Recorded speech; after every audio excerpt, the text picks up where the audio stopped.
Welcome to Suman TV. నేను మీ నవీన్. కొద్ది దూరం నడిచిన వెంటనే కాళ్ళ నొప్పులు అంటుంటారు. అట్లా అని చెప్పేసి ఇది బోన్కి సంబంధించినవి కాదు, నర్వ్ వీక్నెస్తో వచ్చిన నొప్పులు అని చెప్పేసి అంటుంటారు. అసలు ఈ నరాల నొప్పులు అనేవి ఎందుకు వస్తూ ఉంటాయి, అదేవిధంగా కూర్చున్నా నిలబన్నా కూడా ఈ పెయిన్స్ ఎక్కువ అవుతూ ఉంటాయి అంటుంటారు. ఇది ఏ సందర్భంలో జరుగుతుంది? వీటి గురించి తెలుసుకుందాం. ప్రస్తుతం మనతో హోమియోపతి ఎక్స్పర్ట్ డాక్టర్ చేతన్ రాజు గారు ఉన్నారు. Hi sir. నమస్తే అండి. నమస్తే సార్. సార్, కొంచెం వింత సమస్యలకు కనపడుతూ ఉంటుంది. ఎక్కువ నడిస్తే ఏదన్నా నొప్పులు అంటే అది ఏదన్నా బోన్కి సంబంధించిందేమో అనేసి కాల్షియం టెస్టులు అన్నీ చేస్తూ ఉంటారు, కానీ అవి కాదు. సో ఇది న్యూరోకు సంబంధించింది అని చెప్పి లాస్ట్ ఫైనలైజ్ అయిపోతూ ఉంటుంది. అసలు ఇది రావడానికి రీజన్ ఏంటి, అదేవిధంగా హోమియోలో ఎట్లాంటి ట్రీట్మెంట్ ఉంది? రీజన్ ఏంది నేను చెప్తాను. దీనికి ఒక లక్షల ఏండ్ల హిస్టరీ ఉంది. లక్షల ఏండ్ల హిస్టరీ. ఎందుకు మనిషికి ఇట్లా నడుము నొప్పి వస్తుంది? ఇప్పుడు పోస్చర్ అంటారు. కరెక్ట్ పోస్చర్లో ఉంటే కూడా చాలా మందికి నడుము నొప్పిలు వస్తాయి. లక్షల ఏండ్ల చరిత్ర ఉంది. ఎట్లా నేను చూపిస్తాను. ఇప్పుడు కుక్ ఉంది అనుకోండి.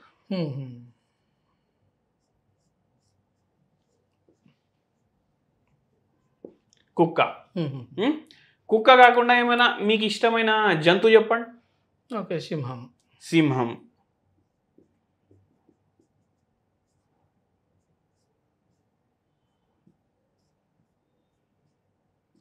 మీ ఇష్టమైన జంతువు, ఇంకో జంతువు, రెండు గీసినాం కదా. ఓకే.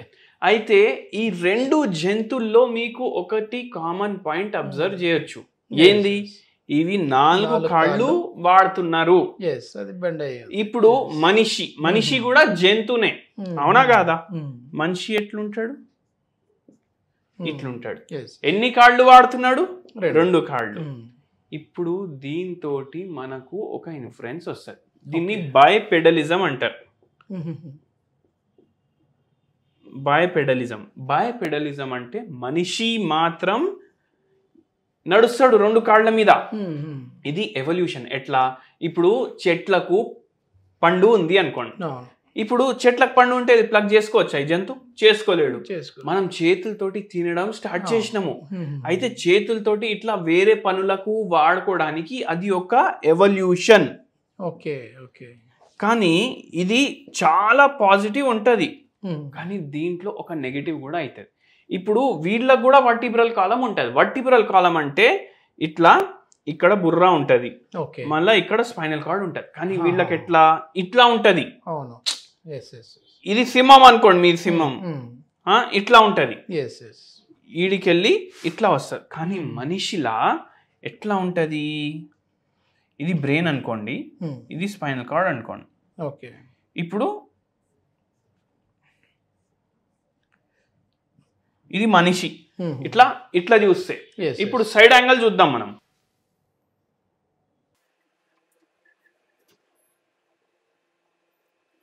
పొట్ట కూడా వేసుకుంటాం. ఇది సైడ్ యాంగిల్. అంటే ఏంది అంటే అర్థం, ఇన్ని ఇయర్స్ నుంచి మనం నడుస్తున్నామా నిల్చొని. అయితే ఏమైపోయిందంటే ఇట్లా స్ట్రేట్ ఉంటది ఈ జంతువులకి స్పైనల్ కార్డ్, కానీ మనకు ఎస్ షేప్ లో అయిపోతుంది. ఎస్ షేప్ లో అయిపోతుంది. ఎట్లా? ఇట్లా వచ్చి ఇట్లా అవుతుంది. ఈ కర్వ్ వస్తుంది.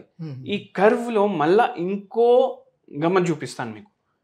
ఇట్లా అన్ని దీనికి ప్రొటెక్ట్ చేసుకుంటా బోన్స్ ఉంటాయి. దీన్ని వర్టిబ్రే అంటారు. ఇట్లా మన స్పైనల్ కార్డ్ కి కూడా ఉంటాయి. ఇట్లా లైన్ గా ఇక్కడ వరకు ఉంటాయి. ఇది వరుసగా ఉంటాయి. ఇట్లా వరుసగా ఉంటాయి. ఇట్లా స్పైనల్ కార్డ్కి ఉంటుంది. కానీ ఏమైపోయిందంటే ఇప్పుడు మనము కంప్యూటర్ ముంగట పనిచేస్తాం. కంప్యూటర్ ముంగట పనిచేస్తే ఇట్లా దాని లోపలికి వెళ్ళిపోతాం. కంప్యూటర్ లోపలికి వెళ్ళిపోతాం. ఎందుకు? ఎక్కువ కనిపిస్తుంది మనకు. వేరే వాళ్ళు ఇట్లా దూరం నుంచి చూస్తే ఎంత కనిపిస్తుంది, దానికన్నా ఎక్కువ కనిపించడానికి మనం వెళ్ళిపోతాం, దాని లోపల దూరిపోతాం. అయితే ఏమైపోతుంది అంటే మన పోస్చర్ ఆల్రెడీ బెంట్ ఉంది, ఇంకా ఎక్కువ బెండ్ అవుతుంది. ఇంకో ఎక్కువ బెండ్ అవుతుంది. అదొకటి. ఇన్ని జంతువులు ఉన్నాయి కదా, ఇన్ని వర్టిబ్రేట్స్ ఉన్నాయి. అంటే వర్టిబ్రల్ కాలం ఉన్న జంతువులు. ఏ జంతువు ఒక్క కాళ్ళ పైన నిలిచి ఉంటుంది చెప్పండి? మనమే. ఈ కాళ్ళ మీద ఎక్కువ భారం పడుతుంది అనుకోండి, అబ్బా ఈ కాళ్ళు ఆగుతుందని మొత్తం బరువు ఈ కాళ్ళ మీద వస్తాం. మళ్ళా ఈ కాళ్ళు ఆగుతుంటే మళ్ళా ఈ కాళ్ళ మీద వస్తాం.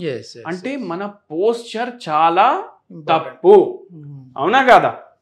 ఇప్పుడు పోస్చర్ అయితే మనం అర్థం చేసుకున్నాం. మళ్ళీ ఇప్పుడు కొత్త స్టార్ట్ అయింది.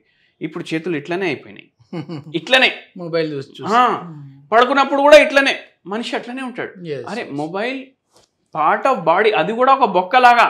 206 బొక్కలు ఉంటాయి, కానీ ఇప్పుడు 207 బొక్కలు అయిపోయినాయి. ఎందుకంటే మొబైల్ వచ్చేసి చేతిలో. ఎప్పుడు చూసినా నిల్చున్నా ఇట్లనే, పడుకున్నా ఇట్లనే, కూర్చున్నా ఇట్లనే. టాయిలెట్లో కూడా 80% మంది ఫోన్లు తీసుకొని పోతున్నారంట. అయితే ఏమైపోయింది, పోస్చర్ది ప్రాబ్లం అయింది. మళ్ళా దాని మీద ఈ స్పైనల్ కార్డ్ ఏదైతే ఉంటుంది కదా, ఈ స్పైనల్ కార్డ్ ఏం చేస్తుంది అంటే మన బాడీలో కరెంట్ పాస్ చేస్తుంది. చేతులకు, కాళ్ళకు, మొత్తం పాదాల వరకు. అయితే ఇప్పుడు ఈ స్పైనల్ కార్డ్ ఏం చేస్తుంది, కరెంట్ పాస్ చేస్తుంది. కరెంట్ పాస్ చేసేటప్పటికి ఈ స్పైనల్ కార్డ్కి బై ఛాన్స్ ఏమైనా డిస్టర్బెన్స్ అయితే ఎట్లుంటుంది, ప్రాబ్లం అవుతుందా కదా, వైరింగ్ ప్రాబ్లం. ఇప్పుడు ఏమవుతుంది అంటే ఈ బొక్కలు ఉన్నాయి కదా, ఈ బొక్క మనిషిది గానా జంతుది గాని, ఒక బొక్క ఇట్లా జారి బయటికి వస్తుంది. అన్ని ఇట్లా లైన్ లో ఉంటాయి, ఒకటి జారి బయటికి వస్తే ఈ స్పైనల్ కార్డ్ కూడా ఇట్లా అయిపోతుంది. అర్థమైందా మీకు? ఇట్లాంటి కండిషన్స్ లో ఏమైతుంది, ఇప్పుడు బొక్కని అది లాగుతుంది, బొక్క స్పైనల్ కార్డ్ ని లాగుతుంది వెనకకి గానీ ముందుకు గానీ. ఏమైపోతుంది, కరెంట్ చక్కగా పోతుందా? పోదు.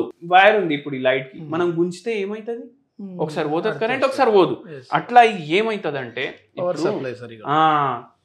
మళ్ళా ఈ దానికి మధ్యలో ఇంటర్వర్టిబ్రల్ డిస్క్ ఉంటది. అంటే చీజ్ ఉంటుందా శాండ్విచ్ మధ్యలో, అట్లనే ఉంటది. ఏం చేస్తుంది, మీరు దుంకినా, ఉరికినా, బండి మీద పోయినా, గుంతల్లో పడినా బండి, ఈ షాక్ మొత్తం అబ్జర్వ్ చేసుకుంటారు. ఇప్పుడు ఏం చేస్తారు, చాలా మంది ర్యాపిడో కొడతారు పిల్లలు. ఏం చేస్తారు, డైలీ 100 కిలోమీటర్లు 200 కిలోమీటర్లు గుంతల్లో పడుతూనే ఉంటది. ఏమైతుంది అప్పుడు, ఇది ఏదైతే ఇది ఉంది కదా చీజ్ లాగా, ఇది జరా ఇట్లా వచ్చేస్తుంది. ఇప్పుడు డిస్క్ ప్రొలాప్స్ అంటారు, డిస్క్ హెర్నియేషన్ అంటారు. అప్పుడు కూడా ఇట్లా కిందికి వస్తే అది ఒకటే రాదు, ఈ స్పైనల్ కార్డ్ ని కూడా గుంజుతుంది, ఇట్లా బయటికి గుంజేస్తుంది. అప్పుడు కూడా కరెంట్ డిస్టర్బ్ అవుతుంది. ఇప్పుడు వచ్చి ఏమంటారు, చాలా మంది పిల్లలు ర్యాపిడో నడిపేటోళ్ళు, లేకపోతే మార్కెటింగ్ చేసే పనులు, ఒక మార్కెటింగ్ చేస్తాడంట ఒక ఆయన, డైలీ 150 కిలోమీటర్లు తిరుగుతాడంట. ఊర్లు తిరుగుతాడు. విజయవాడలో ఉంటాడు ఆయన. ఒక్కొక్కసారి మంగళగిరి పోవాలి, ఒక్కొక్కసారి గుంటూరు పోవాలి, బండి మీదనే మొత్తం. అయితే ఏమైపోయింది సార్, నాకు బండి నడిపిస్తుంటే లెఫ్ట్ కి తిరుగుతుంటే చక్కర్ వస్తుంది, మళ్ళా డ్రైవింగ్ చేసేటప్పుడు ఇట్లనే ఉంటాయి నా చేతులు, ఇవన్నీ లాగుతున్నాయి. ఇట్లా చేస్తే జర నయం అనిపిస్తుంది. ఇప్పుడు ఇట్లా తీసేస్తా కదా, లాగుతాయి. ఈ చేతులలో తిమ్మిరి వస్తుంది నాకు. మళ్ళా బండి నడిపి ఈ కింది భాగం కాకిక్స్ అంటారు దీన్ని, స్పైనల్ కార్డ్ ఎండ్ అవుతుంది అక్కడ, వర్టిబ్రే, అక్కడ విపరీతం నొప్పి. ముడ్డి ఎముక అంటారు కదా, అక్కడ విపరీతం నొప్పి. మళ్ళా అరికాల్లో తిమ్మిర్లు వస్తున్నాయి. బండి నడిపేటప్పుడు కూడా గేర్ చేంజ్ చేయాలి కదా బండిని, అప్పుడు కూడా తిమ్మిర్లు వస్తున్నాయి నాకు, ఇట్లా అంటున్నారు ఆయన. అయితే ఏమవుతుందంటే ఇది డిస్క్ హెర్నియేషన్ అయినా, స్పాండిలోసిస్ అయినా, డీజనరేటివ్ డిస్క్ డిసీజ్ అయినా, ఇట్లా స్పైనల్ కార్డ్ డిస్టర్బ్ అయిపోతుంది. స్పైనల్ కార్డ్ డిస్టర్బ్ అయితే చేతులకు కాళ్ళకు పోయి నరాల కరెంట్ డిస్టర్బ్ అవుతుంది కదా, అన్ని నరాలు స్పైనల్ కార్డ్ కి కనెక్టెడ్ ఉంటాయి, కాళ్ళవి చేతులవి. అవి డిస్టర్బ్ అయ్యి ఇట్లా ఒక్క రోగం తర్వాత ఒకటి, ఒక్కొక్క పేషెంట్ లో 2-3 రోగాలు కనిపిస్తాయి మనకు స్పైనల్ కార్డ్ కి సంబంధించినవి. అవి అవుతాయి. ఈ పేషెంట్ కి హోమియోపతి మందులు ఇచ్చినాం. ఆఖరికి ఎట్లయిపోయిందంటే డిడిడి అనేసి కండిషన్ కూడా ఉంది, సియాటికా కూడా ఉంది, స్పాండిలోసిస్ కూడా ఉంది. ఈ పేషెంట్ కి ఈ అన్ని కండిషన్లు ఆపరేషన్ లేకుండా హోమియోపతి తోటి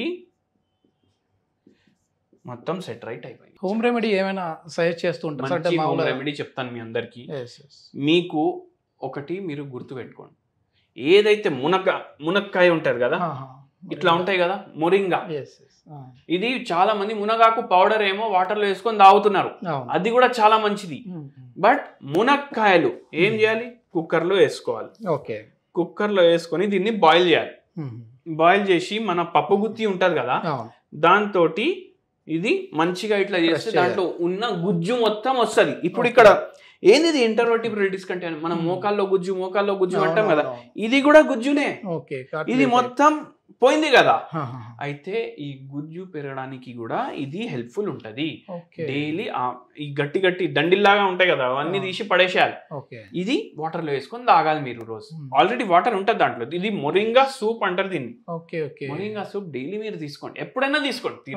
తినేటప్పుడైనా తీసుకోండి, లేకపోతే పడుకునేటప్పుడు ఒక 2 hours ముందు తీసుకోండి, అర్లీ మార్నింగ్ తీసుకోండి. దీంట్లో మీరు మిరియాల బుక్ని వేయాలి కొంచెం. ఓకే ఓకే అది వెరీ ఇంపార్టెంట్. ఎందుకు మిరియాలు ఏం చేస్తాయంటే మీరు తినే న్యూట్రిషన్లకు వెళ్ళి మంచిగా అబ్జర్వ్ చేయడానికి హెల్ప్ చేస్తాయి. అట్లా అది చేస్తే మనకు బెటర్ కూడా ఉంటుంది. ఈ పేషెంట్కి కూడా చెప్పినా నేను ఇది జర చేతులు వనకడం. ఈ పేషెంట్ ఇంకోటి ఏమన్నాడంటే సార్ నాకు ఒంగనీకి వస్తలేదు. ఓకే ఓకే ఇప్పుడు ఇట్లా పెన్ పడిపోయింది అనుకోండి, మనం ఏంది ఇట్లా ఒంగి ఇట్లా తీసుకుంటాం. ఈ పేషెంట్ కి ఒంగనీకి కూడా వస్తలేదు. ఎందుకు? ఇది అయింది కదా, స్పైనల్ కార్డ్ జర డిస్టర్బ్ అయిపోయింది, మొత్తం బొక్క దాన్ని ఏం చేస్తుంది, ప్రెస్ చేస్తుంది. అయితే దానివల్ల ఇవన్నీ ప్రాబ్లమ్స్ ఆ పేషెంట్ కి కూడా పరిష్కారం దొరికింది, మీకు కూడా దొరుకుతుంది. ఎస్, ఇది మొత్తానికి ఏంటంటే సర్జరీ వరకు వెళ్ళాల్సినవి కూడా హోమియోపతిలో ట్రీట్మెంట్ ద్వారా దీనికి మహా అంటే ఒక 5 నెలల నుంచి సంవత్సరం కాలం పాటు తీసుకున్నారంటే సర్జరీ అనేది అవాయిడ్ చేయొచ్చు. సో లైఫ్ లాంగ్ మనం మెడిసిన్స్ తీసుకుంటూ ఇబ్బందులు పడే కంటే కూడా ఒక 5 months నుంచి 10 months మనం ఒక టైం అనేది కేటాయించాము అని అంటే మాత్రం ఖచ్చితంగా ఇట్లాంటి పెయిన్స్ అనేవి తగ్గుతాయి అని చెప్పేసి డాక్టర్ గారు చెప్తున్నారు. దీనికి సంబంధించిన ఫర్దర్ ఇన్ఫర్మేషన్ ఏదైనా కావాలంటే చేతన్ రాజు గారి కాంటాక్ట్ నెంబర్ ప్రొవైడ్ చేస్తున్నాం, మీరు నేరుగా సార్తో మాట్లాడచ్చు. Thank you sir.